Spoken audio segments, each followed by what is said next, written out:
Dear good morning my dear students. मैं विज्ञान अध्यापक आपका शुभम तिवारी, माया ज्ञानोदय संस्कार अकादमी वृद्धा ललितपुर से। आज 28 अक्टूबर 2020 दिन बुधवार की इस कक्षा में आप सभी 6 क्लास के विद्यार्थियों का बहुत बहुत स्वागत करता हूं। विद्यार्थियों, जैसा कि कल की वीडियो में मैंने आपका जो सिलेबस था पुनः प्रारंभ किया हुआ है। एक बार हमारी जो बुक है वो कंप्लीट हो चुकी है, लेसन 12 तक हम अध्ययन कर चुके हैं। तो पुनः एक बार फिर से लेसन 1 को हमने रिवीजन स्टार्ट किया था, जिसमें हमने दैनिक जीवन में विज्ञान की भूमिका, विज्ञान का उपयोग, विज्ञान का महत्व क्या है, इसके अंतर्गत हमने जाना था कि किसी भी सिद्धांत, किसी भी सूत्र, किसी भी नियम का जब प्रतिपादन हुआ तो उसके पीछे कहीं ना कहीं हमारे महान वैज्ञानिकों की जिज्ञासा थी।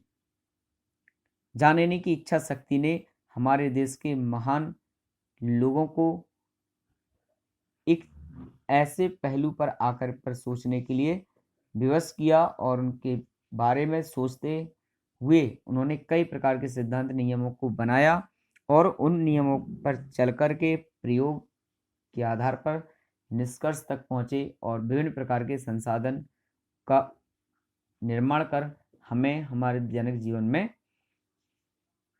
प्रदान किया। तो हमने जाना था कि जिज्ञासा ही विज्ञान की जननी है। आइए जानते हैं दूसरा, परिकल्पना क्या कहते हैं। विद्यार्थियों, कल एक बात आई थी परिकल्पना। परिकल्पना का अर्थ क्या है? तो विद्यार्थी, परिकल्पना का अर्थ है, सिंपल वे में अगर हम आपको बोलें, परिकल्पना का मतलब किसी भी कार्य को करने की योजना तैयार करना।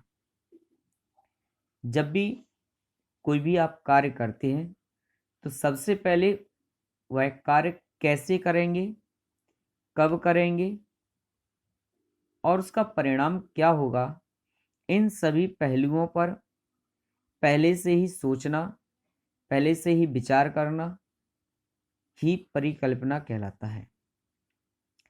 परिकल्पना का अर्थ किसी घटना के कारण को बताने के लिए पहले से विचार बना लेना, पहले से विचार बनाना परिकल्पना या कल्पना कहलाता है। इस तरह किसी सिद्धांत की रचना की जाती है। इनकी पुष्टि के लिए अधिक से अधिक प्रयोग करने पड़ते हैं ताकि सही निष्कर्ष पर पहुंचकर समस्या का हल खोजा जा सके।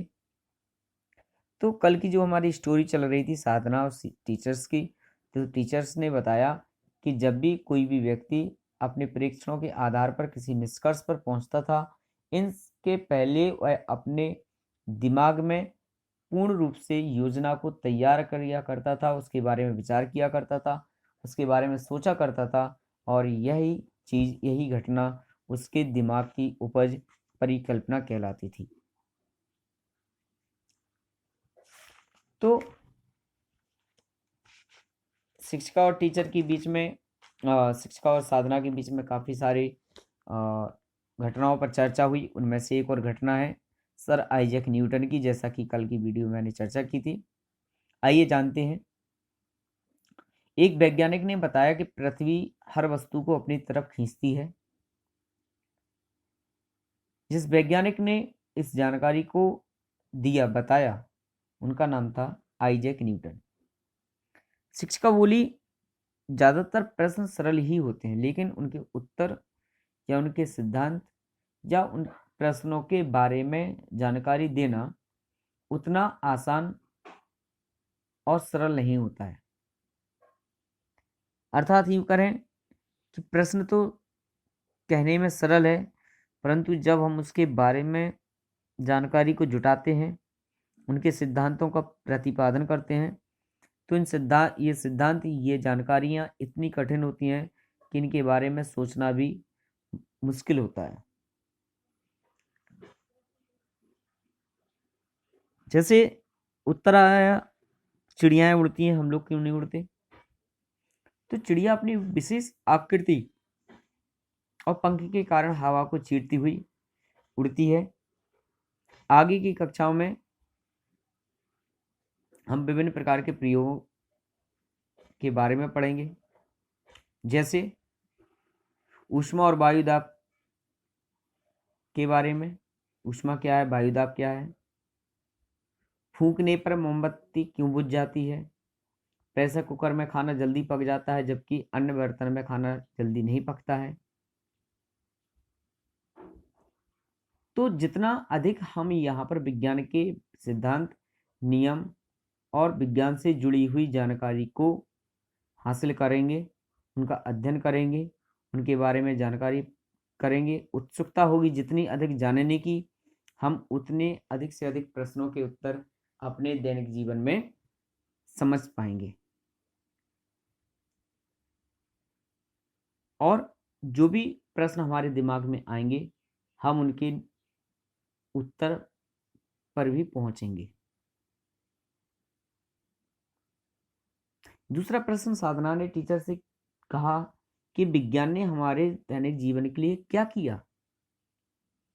आइए जानते हैं उन वस्तुओं के बारे में जो विज्ञान ने हमें हमारे दैनिक जीवन में उपयोग करने के लिए प्रदान की हैं, और आज हम इन वस्तुओं का उपयोग करके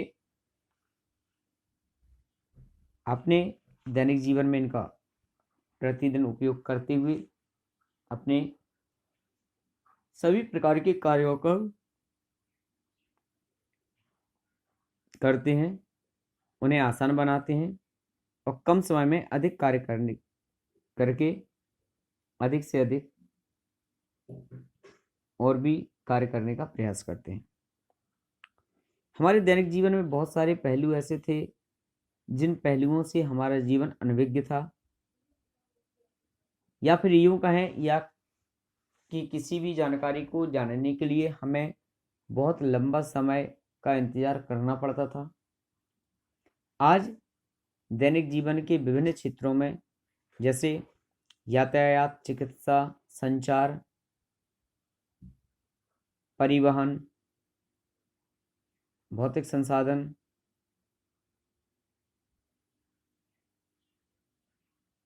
मनोरंजन के संसाधन, कृषि के संसाधन आदि, इन सभी संसाधनों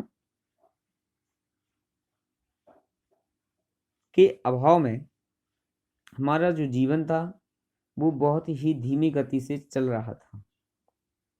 अर्थात दैनिक जीवन के जो कार्य थे बहुत धीमी गति से हुआ करते थे, परंतु इन क्षेत्रों में विज्ञान के द्वारा दिए गए नवीन उपकरणों से इन सभी क्षेत्रों में एक नवीन क्रांति का उदय हुआ, नवीन क्रांति आई और लोगों के कार्य सरल सुगम हुए। विद्यार्थी उनके बारे में जानने के लिए कल पुनः उपस्थित होंगे। तब तक आप सभी के लिए बहुत बहुत धन्यवाद, शुक्रिया आज की इस वीडियो क्लास में जुड़ने के लिए। कल एक नए टॉपिक के साथ पुनः उपस्थित होंगे, तब तक के लिए थैंक यू सो मच।